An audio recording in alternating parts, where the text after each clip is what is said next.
What kind of questions and topics are being thrown out there now that it's the second round of interviews? So I've been through 4 of them, Gary, and usually the second round is a lot more granular, a lot more specific than the first one. First one is philosophical, get to know them a little bit. You follow up with some things that maybe happened on their watch. You know, Buck Showalter obviously has a long resume of success at the major league level. The others don't, so you get into a little bit of specifics with the other managers, candidates. But then you get into granular, like I'll give you a couple of examples. Things that went on during the course of this year with the Mets.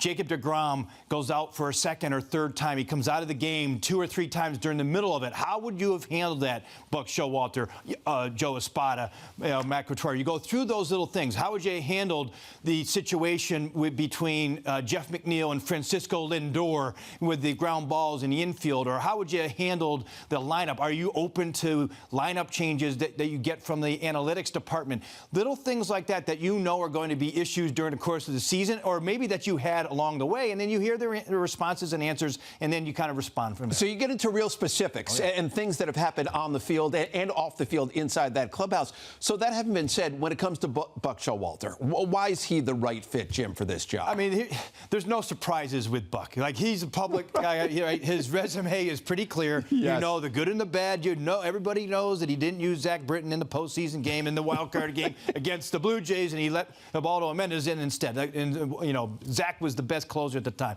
We know also, though, that Buck, during that period of time, 4 postseasons over a 7-year period with a team that had a payroll that was middle of the pack. Like, they had a pretty successful year. Did they get to the World Series? No, they did not. And he's had a long time to get there, and he hasn't. But he's had a high track record of success, I think, getting to the postseason. I think the other thing is, if you're a GM, there's a couple things. You know he's going to manage the game properly. You know there's not going to be any mistakes.